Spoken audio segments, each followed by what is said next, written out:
Welcome to the first preseason video for season 2025.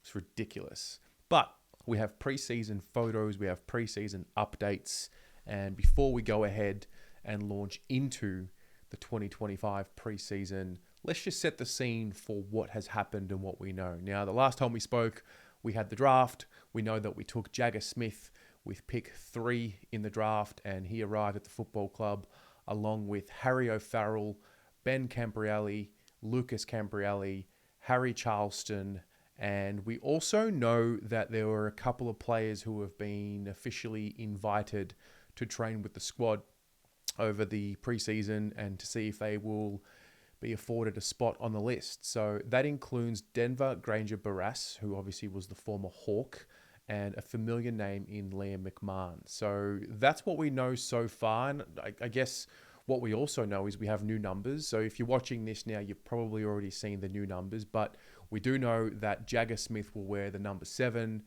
Ben Camperelli will wear the number 16, Lucas will wear the 21, Harry O'Farrell will wear the 22, Harry Charleston will wear the number 28, and don't forget about the other new guys.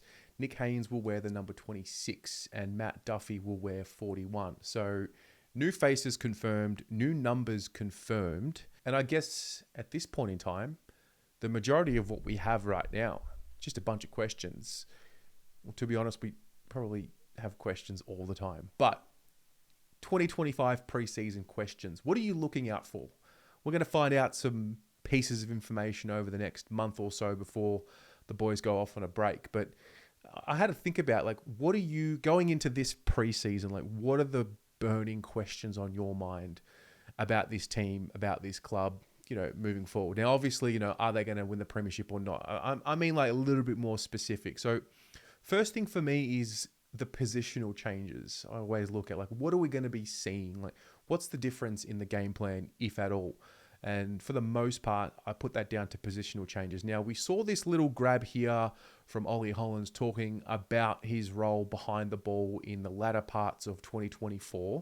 Hopefully, we spoke about in my exit about getting a bit more exposure behind the ball and spending some more time inside over pre-season just to work on some bodywork stuff and get a bit more experience there. Sorry, I'm taking us over every single speed bump in Carlton. So yeah, I think that's sort of the plan for me a bit. But yeah, I'm not exactly sure, but whatever it looks like, I'm excited to be back and have a bit of routine again, which will be good. So yeah. So we can have a look at that. That might be I don't know if that's going to be a full-time change or just part of the story of Ollie Hollands and the natural progression into developing him into a well-rounded footballer. And you did see a little bit of Harry Lemmy there as well. And I think just to continue to learn off Harry and Charlie, like, they're still the two best key forwards in the game, and quite clearly, I think. And I think if I can keep chipping away at them and learning and just developing my skills, like, I've gone away, got a little bit leaner, faster, stronger, and essentially it's to be able to compete against those type of guys. And Weeders coming into pre-season is a really good challenge each and every year.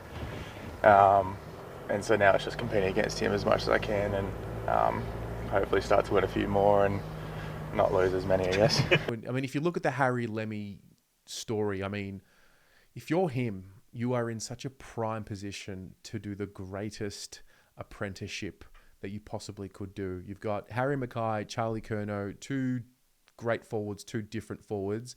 Then you've got to practice your craft on a guy like Jacob Wiedering. So I think Harry Lemmy's in a great development spot and I don't see too much of a rush with him. So I'm pretty excited about what that story eventuates into. There has been a bit of talk about Jack Silvani and what position will he play? Will he play in defence? Will he play forward? I don't know. At this point, I'm just mindful of, like, is he going to play? Is he going to come back? I think before he got injured, the talk about his role was to back up on the field for Tom de Koning, playing as the solo ruck and having a bit of a chop out. Now, we also got minuted to Harry Mackay in that role. So I think the Jack Silvani story, more or less around what is he going to contribute and how is he going to contribute to the game plan in 2025. So that's obviously a big one. And then I think over the course of the next couple of weeks, we'll hopefully get to go to training and get some highlights and do some reports and just have a look at some of the body composition changes that we see. Some photos of Jordan Boyd have been revealed. Some photos of Cooper Lord have been revealed. The boys are always looking great. They really are. They're always looking good, the professional athletes.